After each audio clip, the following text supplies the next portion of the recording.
Queridos irmãos, eu vos saúdo a todos na paz do Senhor Jesus. Uma vez me perguntaram se eu sou feliz. Uma jovem fez essa pergunta, eu achei curioso.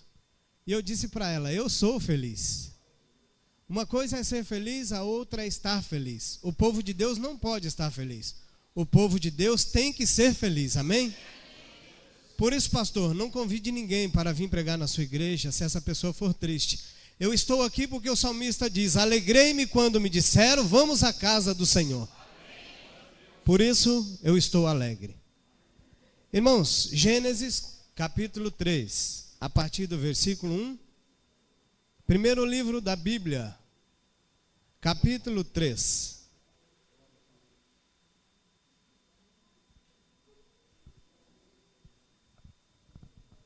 Amém?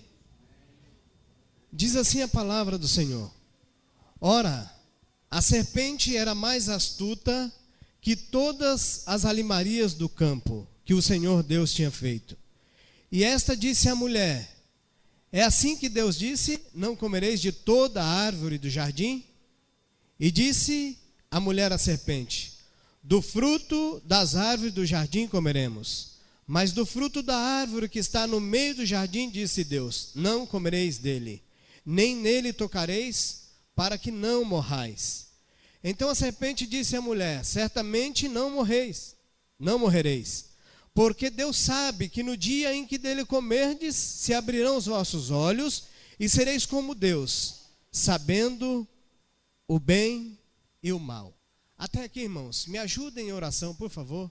Senhor Deus e Pai, bendito és o teu nome, Senhor. Estamos na tua presença para glorificar o teu nome. Nos apresentamos diante de ti com os nossos louvores e a nossa adoração, Senhor. E neste momento que a tua palavra vem de encontro ao nosso coração e à nossa necessidade. Somos instrumentos diante de ti, Senhor. Estamos aqui para fazer com que a tua palavra se cumpra na minha vida e na vida da tua igreja. O Senhor sabe a necessidade de cada um que aqui está. Por isso estenda as tuas mãos de poder. Me usa como instrumento nesta noite. Que a tua misericórdia seja sobre mim. E o teu nome seja glorificado neste lugar. Pai querido, em nome de Jesus eu oro e agradeço a ti por essa oportunidade em nome de Jesus. Amém, Senhor. Amém. Podeis assentar todos. Irmãos, eu vou contar para vocês um pouquinho da minha história, do que aconteceu na minha vida antes de eu aceitar Jesus. O Senhor colocou no meu coração para que eu contasse, e eu gostaria que vocês prestassem atenção naquilo que Deus pode fazer na vida de qualquer homem. Aquele que conhece ao Senhor, aquele que o aceitou e aquele que não o aceitou ainda. Porque Deus criou todos os seres viventes na terra. Aquele que se arrepender, eu tenho certeza que o perdão de Deus é sobre a vida dele. E o perdão de Deus foi sobre a minha vida um dia. Mas antes, eu quero que vocês entendam uma coisa. Eu tinha 11 anos de idade, eu e mais 4 irmãos. Nós éramos o total de 7 pessoas na nossa família. 5 irmãos, meu pai e a minha mãe. De repente, meu pai decidiu vender a nossa casa em Vitória do Espírito Santo. E ele disse, lá em Rondônia, está tendo ouro. E agora nós somos uma família grande e somos bastante homens e nós vamos garimpar. Meu pai vendeu a casa e nós saímos pela estrada. No meio do caminho, irmãos, acabou o dinheiro. Acabou o dinheiro. Não tem casa para morar, não tem dinheiro. E agora o que fazer? Saímos pelas ruas pedindo comida e pedindo carona. Passava um caminhão, dava sinal e nada. Chegávamos no posto de gasolina e naquele lugar a gente estava preocupado porque estávamos com fome. Íamos até lá pedir comida com a bacia desse tamanho. Alguns negavam, outros davam restos de comida. Comida que sobrava nos pratos, eles davam. E nós chegamos ali para comer aquela comida. Alguns pedaços de carne, era uma briga. Carne, então, todos queriam comer, mas carne era um milagre naquele momento. E a gente ali, querendo comer, aquela briga entre os irmãos, a gente chegava a apanhar. Chegava a apanhar dos nossos pais. Irmãos, 11 anos de idade. O meu pai fez essa escolha para a minha vida. Eu não sei a escolha que você fez para a sua vida. Se a sua escolha foi errada, Eu tenho certeza que Deus tem misericórdia de você e pode transformar e fazer você acertar. Andando pela estrada, chegamos lá, estava fechado, não podia mais garimpar por causa da febre amarela. E agora voltar para onde? Não temos casa mais. Não temos onde morar, para onde vamos? Meu pai lembrou que minha avó morava em São Paulo, por parte de mãe. Vamos para lá. A minha avó, você acha que minha avó ia receber aquele monte de gente com alegria? 7 pessoas. Você acha que ia receber, irmãos, com alegria? Duro, sem dinheiro, com fome, sem roupa, sem moradia. Mas teve que receber, para isso que é família, amém? Amém mesmo, irmãos? Se chegar alguém na sua casa aí, da sua família, todo arrebentado, será que você vai dizer amém? Oh, Jesus, tem misericórdia de mim. Chegamos em São Paulo, envergonhados. Nós, criança, estávamos preocupados não. Aonde o pai guiasse a gente ia.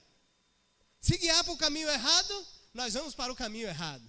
Se guiar para o caminho certo, vamos para o caminho certo. Por isso diz a palavra do Senhor em Salmo 22:6. Ensina o menino no caminho que deve andar, para quando envelhecer não desviará dele. E se você ensinar o seu filho no caminho do Senhor, ele não vai ter dificuldade na sua vida, porque a palavra de Deus será a guia e luz para o caminho do seu filho. Mas meu pai não tinha conhecimento da palavra de Deus.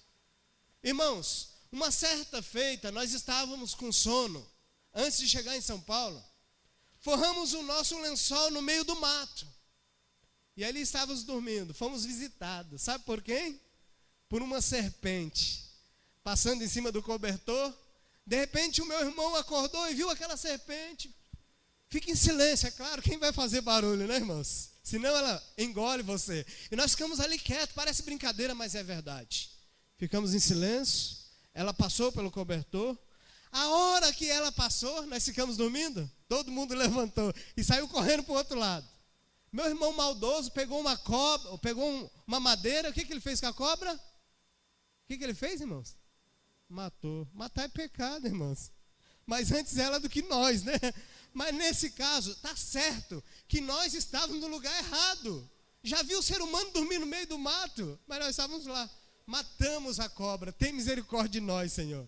Mas era uma questão de vida ou morte, era necessário.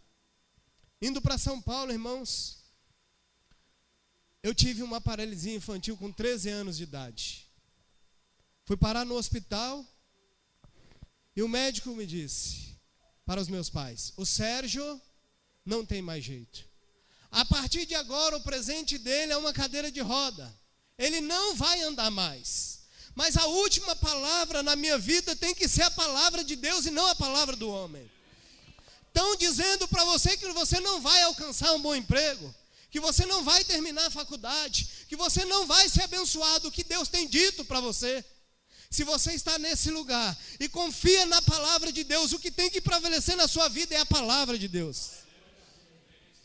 Mas eu não conhecia Deus ainda. Ali naquela cadeira de roda, naquele hospital por 2 meses. O médico me deu a cadeira de presente, porque naquela época dava, hoje nem cadeira de roda se dá mais. E o médico falou, agora você pode ir embora. Eu olhei para o céu, eu ainda adolescente, disse, Deus, os crentes dizem que o Senhor existe. Eu não quero o Senhor ficar nesse lugar. Tenha misericórdia de mim. Aquela hora eu lembrei de vocês, irmãos, aleluia. Eu falei, muitos dizem que o Senhor cura, faz milagre, eu quero ser curado. Eu não conheço o Senhor, mas tem misericórdia de mim, Senhor.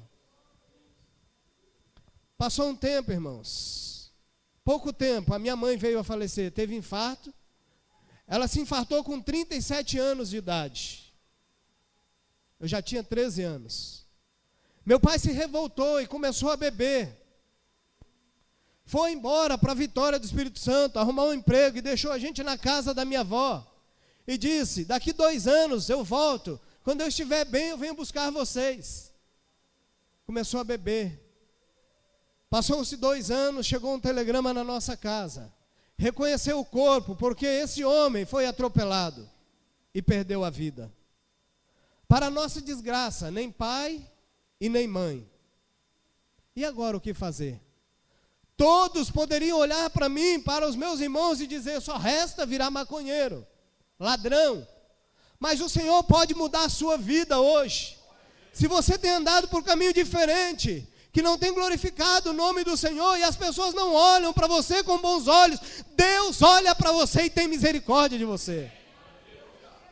Mendigo pela rua, pedindo comida, pedindo carona.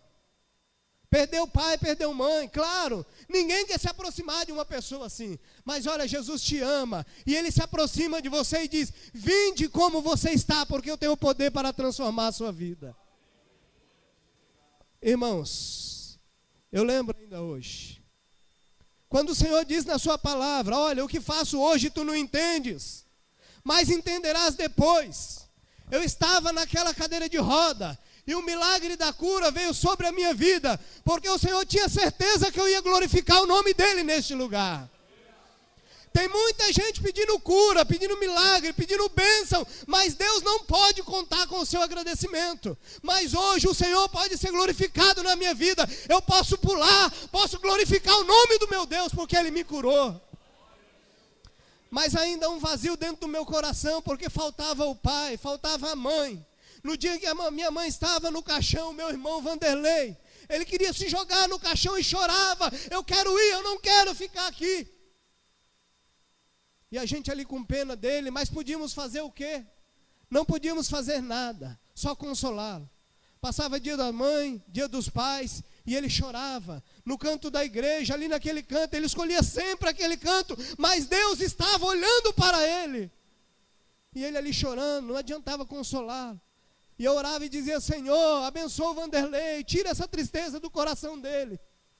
Irmãos, a coisa mais triste do mundo é ser criado sem pai e sem mãe. É muito triste. É muito difícil você conquistar alguma coisa quando você não tem o seu pai e a sua mãe. Mas quando você tem Deus, Ele diz: ainda que um pai ou uma mãe se esqueça de você, eu jamais esquecerei de ti, aleluia. E eu tenho certeza que foi a mão de Deus que foi sobre a minha vida. Nenhum irmão meu é drogado, nenhum irmão meu anda com arma, nenhum irmão meu precisa usar de violência. Todos trabalham, todos, faltam 2 ainda a aceitar o Senhor, mas eu estou orando, e eu tenho certeza que Deus há de salvar a vida deles. O meu irmão mais velho não podia nem falar de crente, e hoje ele anda com a Bíblia debaixo do braço para a glória de Deus. Não duvida do que Deus pode fazer na sua vida não, irmãos. Não duvida. Quer comprar um carro? Isso aí para Deus não é nada. O que você quer de Deus? Quer ver a sua família na igreja? Para Deus não é nada. Agora você precisa fazer 24 horas de oração com propósito. Apresentei os vossos corpos em sacrifício vivo, santo e agradável a Deus, que é o vosso culto racional. Não adianta chegar na igreja e não saber o que vai apresentar para Deus. Chega aqui, canta o perfeito louvor. Chega aqui e ora com o seu coração. Coloque-se diante de Deus. Eu tenho certeza que Deus vai ouvir a sua oração. Eu não conhecia Deus, mas eu queria sair daquela cadeira de roda. Deus sabia lá na frente o que ia acontecer comigo. Ele falou: eu vou te tirar daí. Eu estava pregando domingo numa igreja, numa outra denominação. Depois que acabou o culto, uma criança de 11 anos chegou na igreja aqui na frente e disse: pastor, ora por mim. Aleluia. Eu fiquei feliz porque me chamou de pastor, mas eu ainda não sou pastor. Mas eu recebi e falei: criança, o que você quer? Ela disse: eu quero que a minha casa seja arrumada. Mas como assim? Eu não estou entendendo. A minha casa é bagunçada, não tenho nada, eu não moro bem. Aí eu lembrei que eu morava na rua, que eu dormi na rua no meio do mato, no meio de serpente. Eu lembrei disso e orei por ela e disse: o Senhor hoje vai ouvir a sua oração. Aguarda o tempo de Deus, porque Ele vai abençoar você.